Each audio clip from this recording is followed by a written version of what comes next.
The OnePlus 11 and the OnePlus Buds Pro 2 have finally launched. This and more in today's episode. Hello and welcome to a fresh new video on Daily Fiiber. I'm your host Aman Rashid, and before we get on with the rest of the video, consider hitting that red subscribe button for detailed tech updates and also turn on the bell so that you don't miss any of our latest videos. With that said, let's get started.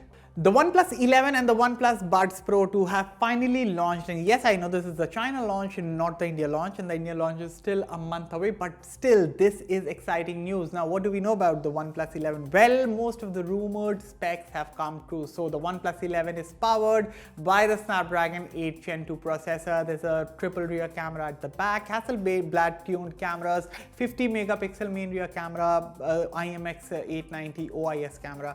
Apart from that, there's up to 16 GB RAM, 5000 mAh battery, 100 watt charging, Oxygen OS 13, Android 13, and all the good stuff. Now, one downside to the OnePlus 11 that I feel is the use of the E4 AMOLED display. Now, iQOO 11, which is also coming soon in India, that will be having the E6 AMOLED display. Now, E4 AMOLED is also good, but in terms of brightness, it can only reach peak brightness of up to 1300 nits, which by today's standard is considered a little bit less. I mean, the iPhones and the S22 Ultras of the world can reach up to 1800, 2000 nits brightness. So 1300 nits brightness on the OnePlus 11, well, that is something that remains to be seen. We will be testing it out once the product comes to us. Now, apart from the OnePlus 11, the OnePlus Buds Pro 2 have also been launched. Now, the key highlights of the OnePlus Buds Pro 2 is of course a spatial audio. Then you'll also be getting head tracking features, improved ANC, and then there's a Bluetooth of 5.3 low energy for connectivity. So both the products are quite exciting. Now, in terms of pricing,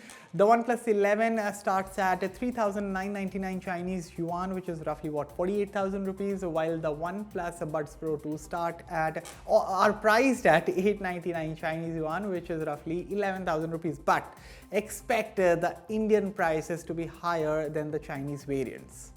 The Samsung Galaxy F04 has finally launched in India, so interested budget phone buyers can head over to Flipkart to know more about the Galaxy F04. Now, the introductory price of this phone has been set at 7,499 rupees, and this is a limited time offer. So once this offer ends, then the F04 will be available at a price of 9,499 rupees. The prices will be hiked. So what do we get for the 7,499 rupees price of the Galaxy F04? Well, in terms of specs, you are getting an HD Plus screen. There's the Helio P35 processor. There's One UI atop Android 12. Then you're also getting 2 years of Android OS upgrades. And there's a 13 megapixel dual rear camera setup at the back. Now, you're getting two color options with this phone, that is green and black. Now, of course, as I said, interested buyers can head over to Flipkart to check out the F04 to know more about the Galaxy F04. And of course, from next week onwards, you will be able to purchase this budget offering from the house of Samsung. Motorola sells a bunch of 5G phones in the Indian market, and most of these Motorola phones supports 13 bands of 5G in India, which means that most of these phones can catch 5G networks on a variety of different frequencies. Now, on your screens is a list of Motorola smartphones that are now receiving a new firmware update, following which, if you have any of the phones in the list that you're seeing on your screens and you are a Reliance Jio user, then your 5G connection will be enabled on your smartphone. Of course, all the mentioned Motorola phones support Airtel's 5G Plus service as well. So yes, make sure that if you have any of these Motorola phones, then you get the latest firmware update installed on your phone so that you can get the taste of 5G. But do make sure that before using 5G, make sure to turn it on from the mobile data settings. And yeah, enjoy the blazing fast speeds of 5G. But before you go any further, let me know in the comments whether you have a 5G connectivity in your area. Let me know in the comments. Lots of juicy details about the iPhone 15 series has leaked online. Now, do note that the iPhone 15 series are still months away from launch, but this analyst, Jeff Pugh, has reported he's actually predicting that the iPhone 15 series, starting with the iPhone 15 Pro and the iPhone 15 Pro Max, these phones could come with a titanium chassis. Then you can also see solid state buttons, the volume buttons, with haptic feedback, and there will be more RAM options. That is 8 GB RAM versus the 6 GB RAM options that you get on the iPhone 14 Pro models.